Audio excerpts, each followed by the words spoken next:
Instituto de Colonización. Capaz que primero decirles que en el Plan Nacional y en la ley no fuimos convocados, pero como entendemos todos los que participan en este proceso, el Ministerio de Ganadería, el J y los compañeros que trabajaron en ese proceso de las organizaciones, todos entendían que era relevante que el instituto fuese parte. Hoy estamos integrados a esos grupos de trabajo, tenemos definido con claridad quiénes son los delegados, funcionarios del Instituto de Colonización, quiénes son los funcionarios que trabajan en las distintas comisiones y bueno, y sin ninguna duda, desde una perspectiva capaz que más general, tenemos una convicción política, digamos, de que hay que trabajar y aportar a este proceso. Capaz que me gustaría retomar lo que decía Isa recién, porque a veces nosotros enmarcamos esto en el accionar concreto de las políticas de la agroecología, pero no es nada irrelevante el planteo que hacía sobre la producción familiar y sobre las políticas que venimos haciendo desde el 2005, ¿no? A nivel nacional, porque ya la Intendencia tenía como un enfoque, pero el poder definir un modelo de producción, que es la producción familiar, tener un registro de productores familiares, tener una dirección de desarrollo rural del Ministerio de Ganadería, tener un instituto de colonización activo y tener un conjunto de políticas públicas totalmente diferenciadas hacia la producción familiar, es un cambio sustancial en las políticas públicas que incluyen a este sector, digamos, ¿no? Porque son productores familiares con un modelo de producción distinto, digamos, al convencional, digamos, al que se ha llevado durante años, pero en realidad la toma de decisiones y el modelo de gestión de las unidades es de una empresa familiar. Y eso que lo aplicamos para el conjunto de la producción familiar ha sido un cambio sustancial en las políticas públicas y nosotros a veces nos centramos a este tema en concreto y en realidad hoy tenemos un paraguas institucional bastante importante que nos permite tener estos espacios y encontrarnos muchísimas veces con las distintas organizaciones, porque ahí también me gustaría resaltar otra cosa que hemos hecho desde el 2005, que está vinculado a cómo se construyen las políticas públicas y a cómo hacemos los procesos, ¿no? La participación ha sido un eje sustancial en todos estos procesos. Ahí están las mesas de desarrollo rural, acá ellos participan en la de Montevideo, Mauricio participa en la de Montevideo, tenemos 40 mesas de desarrollo rural en todo el territorio nacional, donde la institucionalidad pública y las organizaciones sociales se encuentran en ese espacio y discuten los proyectos del Ministerio de Ganadería y les dan el aval social o no, ahí discuten qué es lo que tenemos que hacer con la electrificación rural, con la presencia de MEVIR, con la presencia del Instituto de Colonización en esos territorios, o sea, en realidad tienen un enfoque de territorio, de pensar qué es lo necesario para ese territorio y para las condiciones de vida y de trabajo de esas familias, sin estar solo adecuándonos al conjunto de herramientas que tenemos o que en algún momento se nos ocurrió construir. Y en realidad ese proceso de participación nos ha llevado también a algunos cambios en las instituciones y una forma de trabajo que ha permitido construir respuestas mucho más adecuadas a la gente y con este enfoque territorial que vos planteabas, ¿no? Porque en realidad las respuestas que tiene que dar el Estado y este gobierno en particular están vinculadas a la realidad de los territorios y la realidad de los territorios son muy distintos. Una cosa es trabajar en Canelones y otra cosa es, bueno, capaz que en Montevideo también es bastante distinto por los antecedentes históricos que tiene, pero muy distinto es trabajar en Tacuarembó, ¿no? Entonces, me parece que eso habla también de cómo la definición política de este gobierno ha llevado los procesos y que los procesos de construcción han sido también en espacios de participación y en espacios de discusión. No le voy a decir que estamos todos de acuerdo en todas las cosas, porque no es cierto, discutimos un montón de veces hasta para poder resolver cuál era la definición de productor familiar. Nos llevó un buen rato definir, y bueno, y capaz que también hay otra cosa que yo, capaz que por el rol en el Instituto de Colonización, el conjunto de leyes que se fueron y herramientas que se fueron generando para los asalariados rurales, que no son directamente, digamos, los que llevan adelante la producción primaria, o sea, son los que hacen la producción primaria, pero no son los que toman las decisiones en las unidades, ¿no? Pero de ahí la ley de 8 horas, ¿no? Llegamos recién en el 2008 con la ley de 8 horas, capaz que estábamos, o por lo menos a todos nosotros, nos duele un poquito haber llegado un poquito tarde. Pero bueno, en ese marco de trabajo y en ese marco de definiciones políticas hacia la producción familiar, hacia el construir con la gente, hacia los modelos de participación, a generar espacios de discusión, también nos hemos encontrado con las reivindicaciones históricas de las organizaciones, ¿no? Y esas reivindicaciones históricas han sido en un conjunto de aspectos, y ahí también hemos desarrollado políticas concretas de fortalecimiento institucional. Hablo de todas estas cosas que tienen que ver y no tienen que ver con el Instituto de Colonización, pero tienen que ver con el marco donde estamos hoy y las cosas que tenemos que tener claro para pensar dónde nos apoyamos y cómo nos apuntalamos para adelante, ¿tá?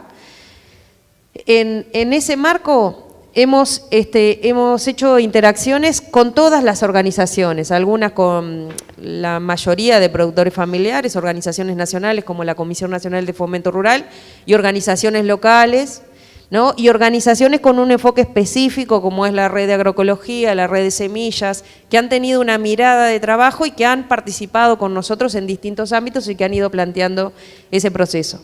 Hoy tenemos una ley nacional por el compromiso político del gobierno, pero por ese compromiso político del gobierno venía del planteo de las organizaciones que estaba escrito en el programa.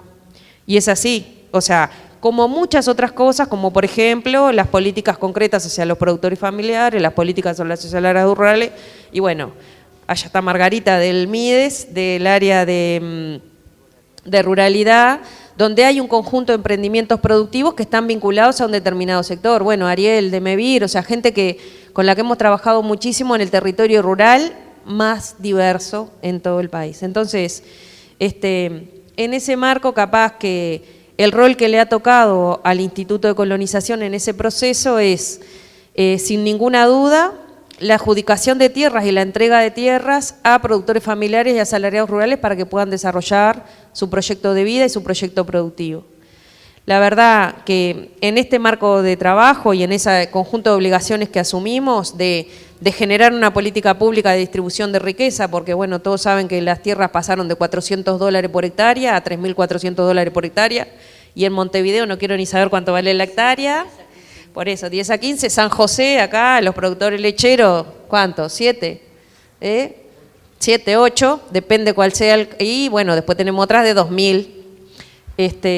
Pero bueno, en realidad está claro que eso que decían hoy, tanto Isabel como el Jota, de que no existe una política pública sin recursos, es una realidad. No podés hacer una política de tierra si no tenés los recursos para comprarla, y bueno, la definición política de estos gobiernos del 2005 fue esa. Llevar adelante una política activa de tierras, y por eso nos permitió incluir más de 125.000 hectáreas, más las hectáreas que vinieron de los entes de los ministerios, más las tierras que recuperamos de gente que no podía hacer nunca en la vida colono, que no tienen perfil, que nunca en su vida deberían recibir un subsidio del Estado. Todas esas cosas nos permitieron abrirle la puerta a unas 3.200 familias para llevar adelante sus proyectos de vida en las tierras y poder ser arrendatarios de las tierras del Estado, o sea, por lo tanto, de la tierra de todos nosotros, porque somos los dueños, digamos, de ese patrimonio y de esa propiedad, ¿no? Como ciudadanos de este país. Entonces, ahí en ese marco y en el entendido que la ley, el Plan Nacional de Agroecología se plantea sin ninguna duda el poder apoyar el desarrollo y la ampliación de área de los productores que están y la inclusión de la agroecología en otros productores y hacer los procesos de transición, el instituto cumple un rol, ¿no? Porque bueno, hoy la realidad es que los productores familiares, para poder acceder a más tierra o acceder a determinada tierra, tienen una dificultad estructural que está vinculada al precio de la tierra y a la capacidad para poder desarrollarse. Entonces, entendemos que el instituto en este marco del Plan Nacional cumple un rol bastante importante en este proceso de poder disponibilizar tierras para llevar adelante los emprendimientos que se pretendan hacer. También tengo que reconocer que en todos estos años que hemos tenido un trabajo bastante intenso con las organizaciones, nosotros, Instituto de Colonización, no necesitábamos una ley de agroecología para ponernos de acuerdo en cómo avanzar, ¿no? Está claro, porque teníamos una, o sea, sí necesitamos una ley, porque la ley, la institucionalización de las políticas públicas a través de la ley es un cambio sustancial en las normativas, ¿no? Y eso tenemos que acostumbrarnos. Muy bien, esto que nos ponemos de acuerdo y que llevamos adelante los proyectos que entendemos que son positivos, pero si nosotros no pasamos a una ley, después cualquiera viene, borra la resolución, la ley también se saca, ¿no? Pero bueno, ya existe una ley y ahí estamos, no es tan fácil, y ahí va también estar la socialización de la información y las organizaciones para defenderla. Entonces, el pasaje a la ley me parece que es un cambio sustancial, no lo estoy desmereciendo. Lo que digo, capaz que la crítica que me hago yo, capaz personalmente, y que nos podríamos hacer todos los que estamos acá, o algunos de nosotros que compartimos muchos años y muchos espacios, que nos faltó profundizar el trabajo previo a la ley, ¿no?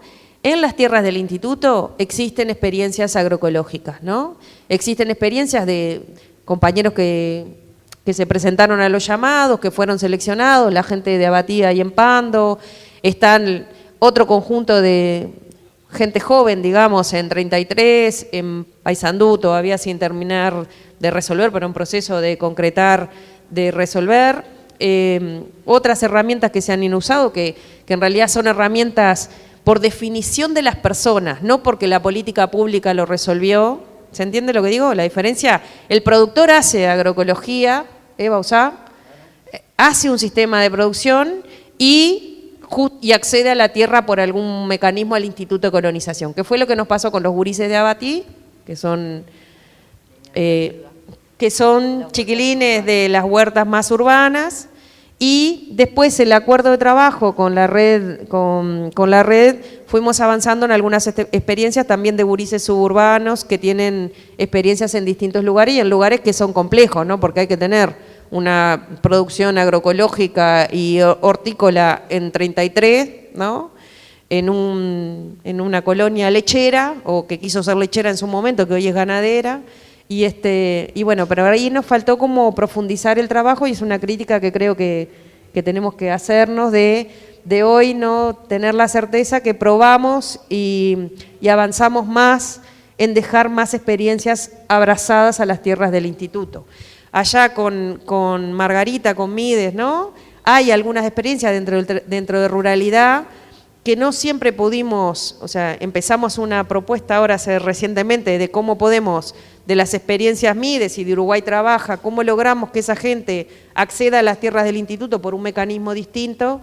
Bueno, hicimos una experiencia, vamos a ver si lo dejamos un poquito más armado para que podamos defender esos espacios. Pero creo que ahí, la verdad que tuvimos dificultades para implementar, ¿no? Y creo que ahí también se nota otro de los cambios de las instituciones, que creo que lo dijiste vos, Isa, de la cabeza de las instituciones y cómo nos paramos en poder promover y apoyar una política pública o las necesidades de la gente que se organiza para defender un modelo de producción, una forma, otra lógica de cómo vincularse con los recursos naturales, cómo vincularse con la tierra, cómo vincularse con los alimentos, cómo vincularse con la gente que somos los consumidores o los comensales de esos alimentos, y capaz que nos faltó también profundizar en esta lógica de,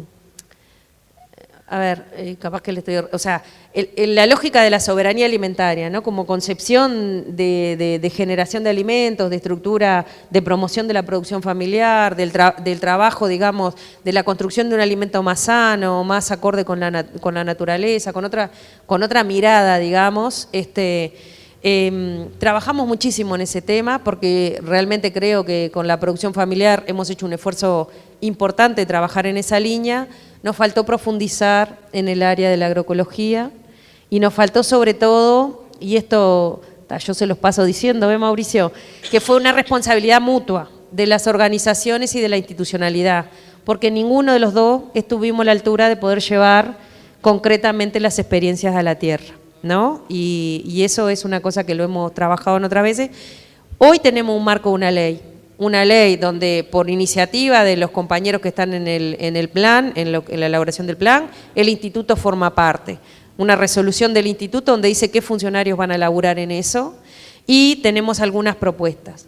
Nosotros entendemos que en realidad el plan que tiene fechas fijadas a partir de la ley tiene que también avanzar en tener algunas propuestas más concretas para el Instituto de Colonización, ¿no? No digo que ustedes tengan que avanzar ni que ellos tengan que avanzar. Nosotros todos, incluido lo del instituto, tenemos que avanzar en generar algunas propuestas concretas que nos permitan implementar en el corto plazo algunas experiencias concretas. Y acá el Instituto Tierra tiene, recursos para la asistencia técnica tiene, no tenemos especialización, que eso es algo que también hay que considerar. No tenemos técnico, tenemos compañeros muy comprometidos, funcionarios comprometidos con esta propuesta, pero no tenemos especialización en esta temática y también tenemos que pensar en la formación de los técnicos para esto. Así como nos dio mucho trabajo trabajar con las organizaciones, los procesos de organización, porque los técnicos, yo soy agrónoma, ¿no? Pero bueno, venía y bueno, tantos kilos por hectárea, tantos no sé quién, y en realidad lo que nosotros estábamos intentando construir es un proceso de organización y un fortalecimiento de la organización para después preocuparnos de la producción, ¿no? Y ahí tuvimos un proceso bastante intenso de trabajo, con algunas dificultades, que nos llevó años construir en la institucionalidad pública agropecuaria equipos interdisciplinarios, ¿no? Que cuando uno podría pensar que la realidad de la vida de la gente es bastante más diversa que necesitar un agrónomo o un veterinario para poder vivir y trabajar en el campo, ¿no? Sí, me vas a preguntar. ¿Puedo? No, después. Después, dice. ¿Viste que acá llegó el comandante, mandó parar, acá? Entonces, ahora, pero contestamos, para redondeo. Las dificultades para implementar, la importancia de pensar, que ese también es otra cosa que tenemos que trabajar, desde la producción primaria hasta el comensal, como le gusta a Isa, ¿no? Eso, ¿cómo enganchamos, no? ¿Cómo enganchamos ese proceso?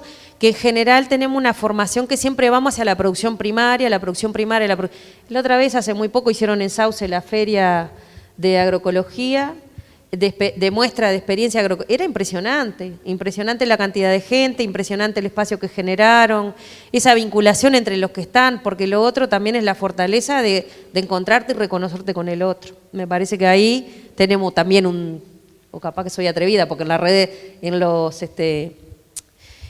todas las actividades de la red que se hacen en los distintos lugares, vos nombraste la de Guichón, pero todas las que se han hecho han estado ahí. La importancia de pensar que la respuesta tiene que hacerse territorial, que no necesitamos una receta, que necesitamos participación, vínculo en el territorio y propuestas concretas que estén vinculadas a las opiniones y a la participación de la gente con la institucionalidad, ¿no?